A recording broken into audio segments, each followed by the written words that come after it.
Salita ng Panginoon, ang salita ng Diyos ay integridad niya. Kung anong sinabi niya, patutunayan niya.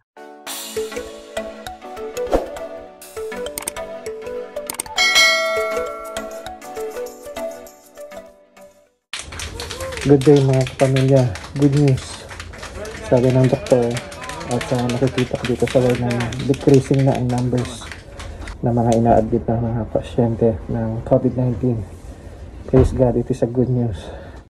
This situation dito po sa hospital, God is really good and faithful. Continue to pray and let us claim na mag-end na ang COVID-19 virus na to, because truly it is always si Lord ang magtatagumpay sa anumang pagsubok, and this COVID-19 is under our feet. Jesus Christ is the only authority that we have, that we can really proclaim and declare na we are winners, we are victorious, we can overcome everything because we believe and trust Jesus Christ. Thank God. Continue to pray for us, continue to pray for everyone, for God's protection. I know God will never leave us nor forsake us. Let us continue trusting the Lord. Praise the Lord. Good news yan. Good news talaga. Praise God. Hello, ang sarap po ng pakiramdam na ibalita ko kanina na pabawas ang numero ng mga pasyente ng COVID-19. Tunay po na lahat tayo ay nananalangin. Alam ko po, bawat bansa, bawat city ay ginagather ang mga tao, small groups sa pamamagitan ng video call, and you are all excited to approach the throne of God. Ako talagang masarap sa pakiramdam na lumapit sa Panginoon, kasi alam ko na hindi ako mapapahiya kapag lumapit ako sa Kanya. At alam ko ganoon din po ang inyong nararamdaman. May mga promises talaga siya. Pag sinabi niyang ito ang kanyang mga salita na ibinibigay sa atin, at tayo naman bilang mga anak ay niyayakap, ini-embrace po natin yung word niya at pinaniniwalaan natin na kaya niyang tuparin. Totoo po yun, kasi by faith, alam ko ang Panginoon kumikilos siya ng tapat sa kanyang salita. And may mga talata po akong babasahin sa inyo na gusto ko rin pong ma-encourage tayo. Araw-araw magkaroon tayo ng desire na i-meditate ang salita ng Panginoon. Napakabuti po talaga ng Diyos. Ito po sa 2 Corinthians chapter 1 verse 20. Sabi po ng salita ng Panginoon, "For all the promises of God in Him are yes, and in Him, amen, to the glory of God through us." Very powerful ang panalangin if we have a personal relationship with Him, with Jesus Christ. It's very important kasi, kaya ko po nasabi yun kasi, paano matutugunin ang isang tao kung may pangangailangan siya, kung hindi ka niya ganon kakilala, hindi mo siya kakilala, at hindi ka rin niya ganon kakilala. Kung manghihingi ka o magdidemand ka something for him, from him, I mean, magdidemand ka ng 10 pesos or 20 pesos or 20 pounds or 50 pounds, hindi kagad magbibigay or hindi niya ibibigay yon sa iyo kasi wala kayong relasyon. Hindi matibay ang relasyon ninyo. Pero kung ang isang anak sa kanyang ama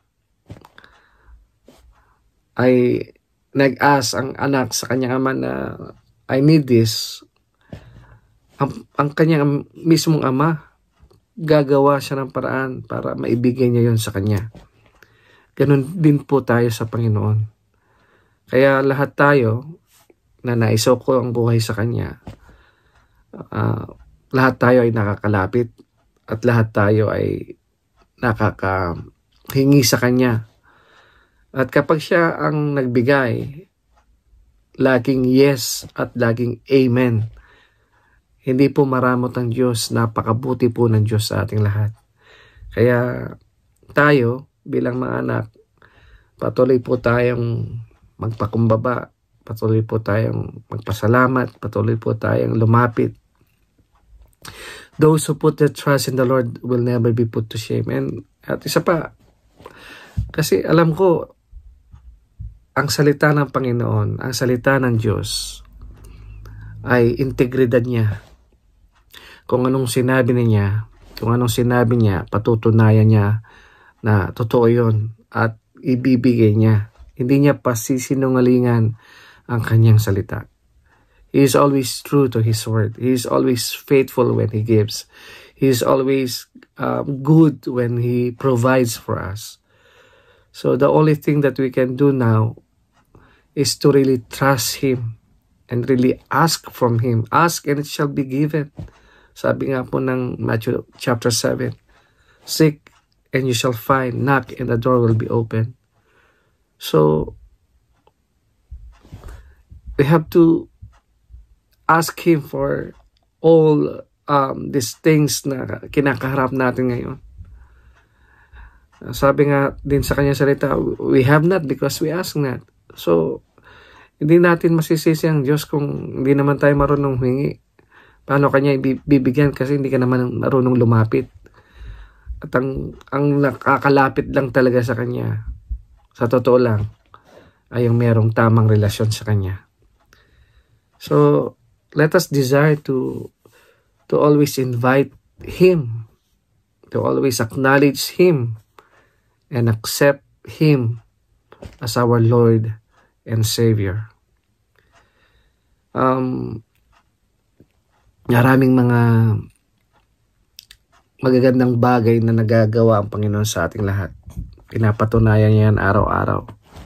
Kaya hindi po tayo kailangan matakot. Hindi po tayo kailangan manlumo. Hindi po tayo kailangan magkaroon ng nervyos ba. Kasi natanong ko nga kayo ba kagabi sa aming discussion, nakaranas ba kayo ng takot sa puso ninyo? Napaparanoid ba kayo? O naparanoid ba kayo sa nangyayari? And all of them, with honesty, they said yes. Natakot sila. Napaparanoid sila. At siguro kayo rin. May mga fear po tayo kasi ayaw pa natin mamatay. Ayaw pa natin mawala dito sa mundo. Gusto pa natin gamitin pa ang buhay natin ng kapaki-pakinabang. Ma-enjoy natin ang benepisyo ng pagiging isang buhay. Kasi may mga iba, talaga, sa totoo lang, di ba? Takot tayong mamatay. But, sabi nga sa salita ng Panginoon, for me to live in Christ, to die is gain. So, siguro, hindi ko masisisi ang iba kasi nga, alam niyo po yon yung real talk po tayo. May mga bagay na hindi pa po natin talaga na isusuko sa Panginoon. Minsan, sasabihin na ng iba, kasalanan ako, hindi pa ako handa, marami pa akong dapat gawin. Hindi po sa pamamagitan actually ng gawa natin. Hindi po sa pamamagitan ng mga bagay na ipinapangako natin sa Diyos. Ang mahalaga, maintindihan natin na ang natapos na gawa ni Kristo, the finished work of Christ. We have to understand na tinapos na ng Panginoon lahat yon. Ang tangi lang dapat natin gawin is to entrust our lives to Him, to humble ourselves and acknowledge Him that we really need Him in our lives. So, ang Panginoon hindi maramot. Actually, siya po ang unang gumagawa ng paraan para abutin tayo. Kaya lang tayo yung laging lumalayo. Siguro it's high time for us to really know Him. Kung sino ba talaga ang Diyos na to. Siya po ang Diyos na nagmamahal sa iyo at sa akin. Siya po ang Diyos na hindi nang iiwan, hindi kanya pababayaan. Kung sa panahon ito, hindi niyo po alam kung ano po ang dapat gawin, may takot po kayo sa puso ninyo dahil sa pandemic na nangyayari at ayaw niyong mahawaan, ayaw niyong magkasakit. Gusto niyo ng kakampi, gusto niyo po ng Diyos na hindi mang-iiwan sa inyo sa gitna ng inyong laban. I have a good news. Kaya nga sabi ko kanina, good news, good news. Napakabuti ng Diyos sa akin. Kasi ako, nandun po ako sa hospital. Siyempre, kabi-kabila. May mga pasyente. Biyaya po talaga ng Diyos ang nagpoprotekta sa akin. Siya po talaga ang nagko-cover sa akin. Kasi every time na bago po ako papasok, siyempre ang salita ng Panginoon plus panalangin, ang aking sandigan, ang aking covering, ang aking armor. Siya lamang po talaga ang nagbibigay sa akin ng protection araw-araw. Kung yun po yung kasiyahan ng puso ko, di ba, na nangyayari sa akin, ganun din po ang gusto kong mangyari sa lahat ng tao. I just want to share this to everyone that there is a good news. There is someone who can really protect us, that He can really protect you for this pandemic. God is really faithful. He is really loving, and He cares for you. Sa mga gusto po at gusto nyong anyayahan ang Panginoon sa buhay ninyo, if you want to invite Jesus Christ in your heart, in your life, Jesus is the only way, the only truth, and the only life. And no one will go to heaven, no one will go to the Father except through Him. If you want to accept Christ, if you want to acknowledge Jesus Christ as your Lord and Savior, gusto ko lang pong sumunod kayo sa panalangin ito ng pagtanggap sa Kanya. If you want to do this, gawin niyo po ito na meron pong pananampalataya, kasi anumang bagay na ginagawa natin, kung walang pananampalataya, lalo na sa Panginoon, tayo po ay nagkakasala sa Kanya. So, kahit na po I will say this prayer at susunod kayo, pero susunod lang kayo for the sake lamang na susunod, pero walang pananampalataya, wala pong power yon. So very important po na manampalataya po tayo sa Kanya. Ito po ang panalangin pagtanggap sa Panginoon. Just repeat after me. Panginoong Diyos, humihingi po ako ng tawad sa lahat na nagawa kong kasalanan. Patawarin niyo po ako. Nagsisisi po ako sa lahat ng pagkakamali at kasalanang nagawa ko sa aking buhay, sa aking kapwa, at sa mga taong nagmamahal sa akin. Inaamin ko po na hindi ko po kayang iligtas ang aking buhay. Humihingi po ako ng tawad. Binubuksan ko po ang pintuan ng aking puso. At tinatanggap kita, Jesus. Tinatanggap ko ang iyong bugtong na anak na siyang makapagliligtas sa akin. Ama, isulat po ninyo ang aking pangalan sa aklat ng buhay.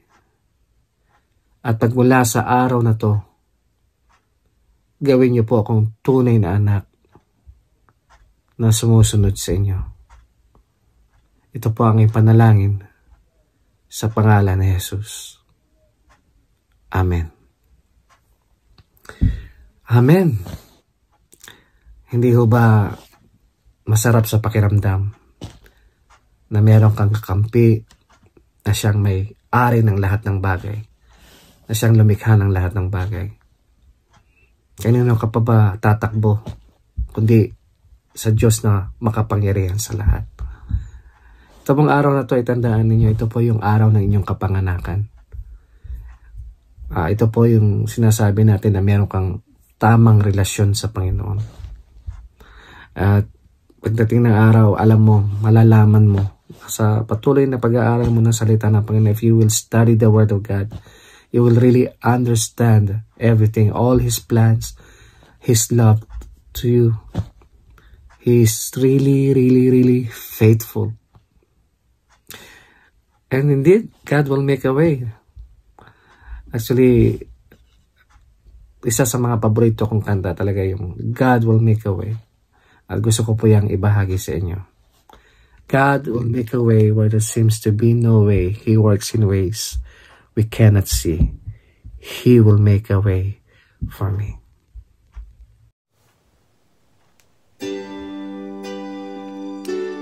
If you know this song, God will make a way, sing with me.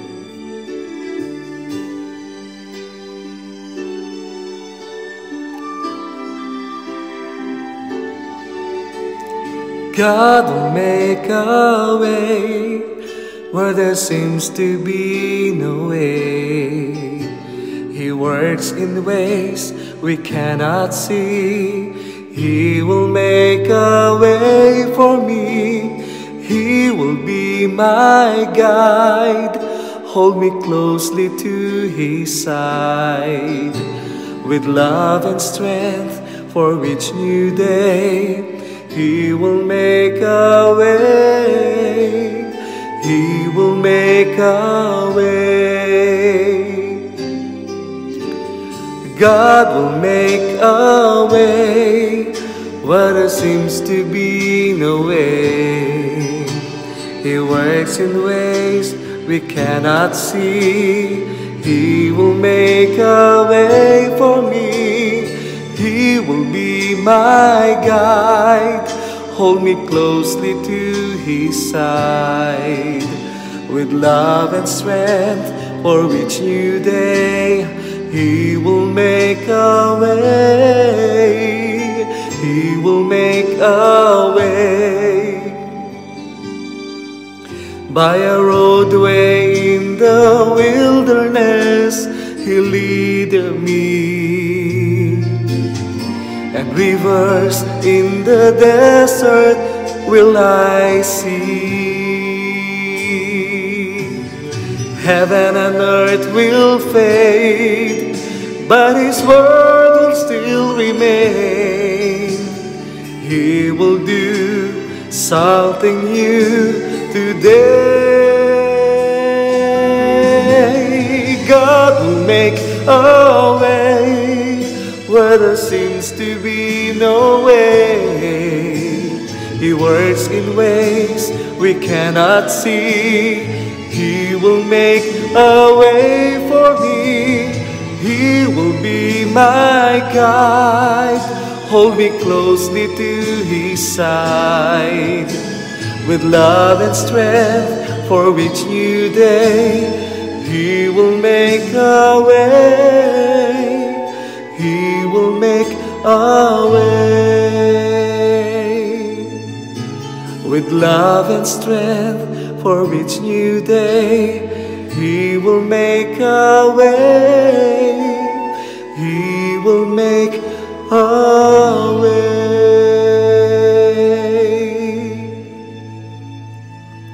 God will make a way where there seems to be no way. Let us trust Him more. If you want to be inspired, just continue to follow me. For those who are new, to this vlog. I am Jericho Moreno, and just subscribe and click the button, the notification bell, for you to be updated to all my videos.